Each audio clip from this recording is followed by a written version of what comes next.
So this is my overview for my project. I did a penetration testing home lab environment, and what I sought to do was kind of fill a gap that I've seen throughout my years of going through IT. I'm always looking for ways to learn and continue my skill set in developing, but I've found over the years that I always didn't have somebody ahead of me to teach that to me. So, for instance, when I got into service, I got to my first unit, my supervisor was a radio guy in a 25 uniform, where I was a networking guy. So I really didn't have that person ahead of me to show me things. It was a lot of reading on forums and digging into things to teach myself what I needed to know or how to solve a problem. There was lots of formal training, but at the same time, this is an area that over the years I've always been interested on the security side of things, and that interest has really pushed me to this whole penetration testing idea. On my mind, it's something that makes you think. It's a puzzle that's related to IT, and it's away from the help desk area, which I think is awesome for when you first get into it, but after a while you want to go in and get more to the meat and potatoes of it versus solving issues for other people. So I went ahead and I created a slideshow to help kind of keep myself grounded to where I wanted to go. I find that if I don't have something written out or planned ahead of time, that I kind of drone on and on and on, and for what this wanted to be, I had kind of a direct idea of where I wanted it to go. And that kind of led to this, well, I can start off with maybe a little bit of background. So someone who might be looking at this, is interested in it, give them that background. If they're doing it for themselves, maybe they haven't been introduced to the issues that could come along with it.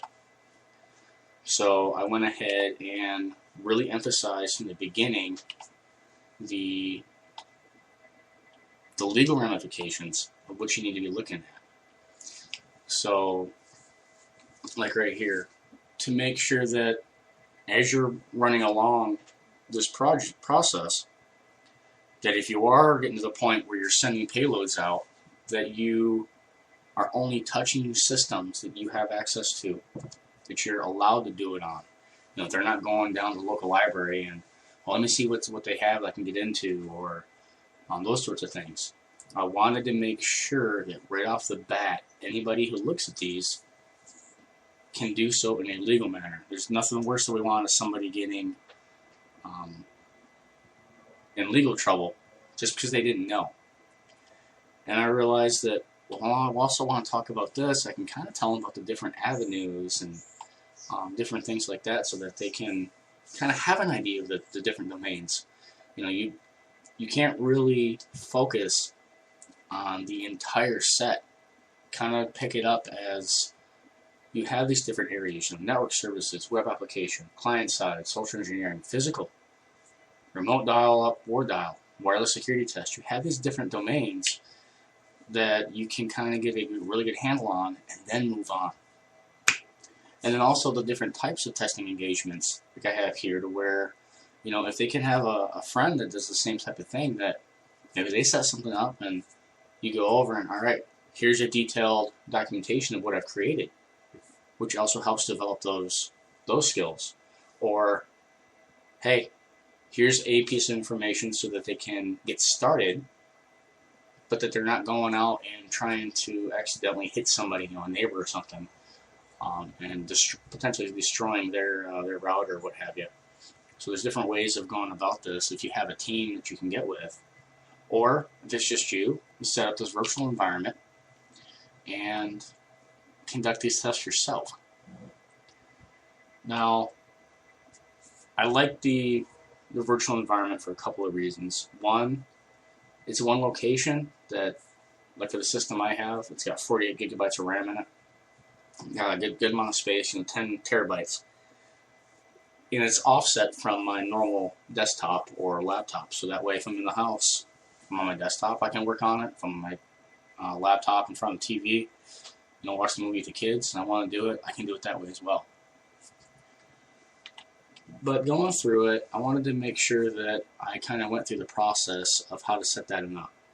I think for this project or setup to be successful, if you can't have that area that's going to not lag or that's not kind of differentiated from what you're sitting at, you're going to find lots of time of waiting for stuff to happen. We don't want to wait on stuff when we're trying to learn. It takes long enough as it is to find the resources and the steps, and then even those steps don't always work. So you get all these pitfalls as you're going through it. So I want to get the virtual environment set up, and ESXi is a free way to do so. I actually found a key a little while ago to where it's makes it to where it's no longer has an expiration date.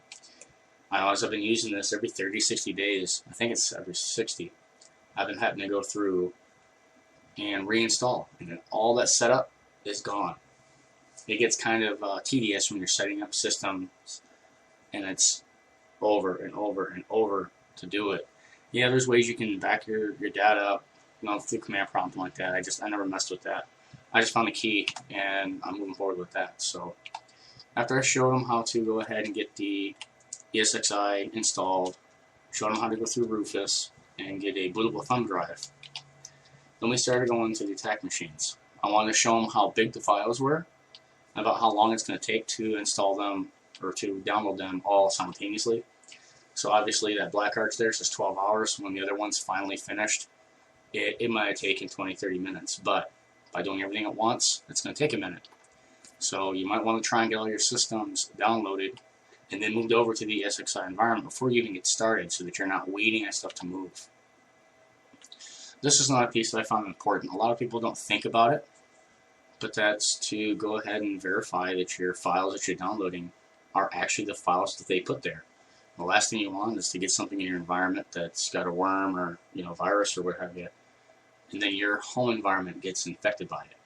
Taking 30 seconds or so to verify that your hashes are still the same, and then also that you're actually checking the right hashes. So if they have up SHA-256, which you're checking against SHA-256. And then I went into the different systems. I wanted to kind of give a background of each one as I kind of went through. I had an old Kane administrative document that I put together for a previous class, so I went ahead and attached that to it as well. And then some of these other ones, I don't ever want someone to just learn one system. Go through different systems, because maybe you get into Kali and you really like it, but then you find out that you like Black Arch better, or maybe you like Kane better. Now everybody's got their own preferences. You got to find what works for you, especially in this arena. And then as I got through, I found out that not all my target machines wanted to work properly. So I was able to get Dojo to come up, but I had to use Workstation in order to get it to come up. There's a couple of conversion things I think I need to get into for this, but for what I was doing, I found it worked in this just fine. So yeah, I need to find out what the IP address is for it if I want to attack it, which I would have to do that anyways. So I figured, why not? I'll just throw it up in this, and that other piece is something that I can go ahead and do another video after all this stuff is done to kind of keep adding to this, as I see this as an opportunity. As I move forward, I can show prospective clients, hey, here's these links, to different projects that I've done, so that maybe they can have a better idea besides just what I can put on a piece of paper as a resume form. And then in each one of the videos, as you'll see from this one, I wanted to create an introduction for them. So as it goes forward, just a quick 10-second thing, I find a lot of videos that I look at are very similar in how they kind of start off with. They just made it look more official. And then, because the sound wasn't mine, I was able to use this royalty-free website as long as I put a credit in there. So I went ahead and credited it right here as instructed, and we're good to go for that.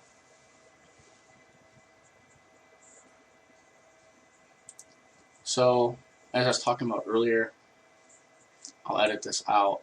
Like the key, it never expires. There is quite a few other machines in here that we didn't use that I had. I got 2 of these systems. When I did the install using my GoPro, which was another issue in itself, it started really lagging on the second machine. I'm not exactly sure why, other than I believe that one of the things I did in the beginning, so if I log out of this, there's nothing right here that shows, welcome to this environment or whatever. I went ahead and did that for this one, and after that, it seemed to slow it down. So I don't know if that did it, or if another setting I did it. So I went ahead and just figured, why waste the time and just go ahead and do it in this environment. It doesn't take that long for them to spin up here and move them over, and I've got all this space and stuff still left available. So there's that. Lastly, I did have a lot of fun with this. The biggest hurdle again was staying with the scope. I wanted us to go over, setting up the segmentation and VLANs and all sorts of stuff like that. But I kept going back to what was the point of this? What was the scope of this project? It was to create a home environment, not to segment, not to do all this other stuff. I can do those later. I found I was able to stay disciplined with it. Again, my biggest hurdle were those target machines, attack machines. That decided to come up just fine. But I had to use, like for Dojo, the workstation for that one. So I wasn't able to get a completed system, but I did have the ability to get a good start on one. So I hope that somebody down the road can use these. And again, how I did these videos is I kind of numbered them so they know, hey, this is kind of the order for them. And then, to go with that, I have these as separate documents, and I decided to put them all together. So I put resources in here together for where they go, the actual hash values from the websites themselves, so they can use that to make sure they're good to go. And also, I went ahead and threw in the links for the videos, so you can go to each one and see what they are. They range from, I think the shortest one's about 5 minutes, the longest one is like 12 or so. So it was a good bit of editing and putting them together. And then when I was doing the video for the ESXi, because that's live versus being able to just take a hold of my screen, I found that those was the most troubling ones, because once I got them down, I had to do a lot of editing with them, because I didn't want to sit and let the video drone on and on and on, where you're just waiting for something to happen. I wanted to go, hey, this is the start of it, this is what it's doing, stop the video, hey, that portion took 5 minutes, or that portion took 15 minutes, and now this is where we're at. That way the viewer, when they're watching it, can go from start to end and not have to just stare at the screen waiting for something to happen, or clicking through and, oh crap, I went too far. They can just kind of play it as they go, pause it, do it, play it, pause it, do it, as they kind of move on. So I hope that this is something that people can use. Let me know if you have any further suggestions even after this presentation, because I do want to continue on with this. I started my own LLC doing IT projects, and this is one of those areas that I think I can add into my resume and say, hey, here's these videos, or here's these projects, kind of like a portfolio of stuff I've done, and let them use that as a determining factor on whether they want to bring me on board for a specific project or not, based on how detailed I'm able to be with my work otherwise. So thanks for watching, and take care.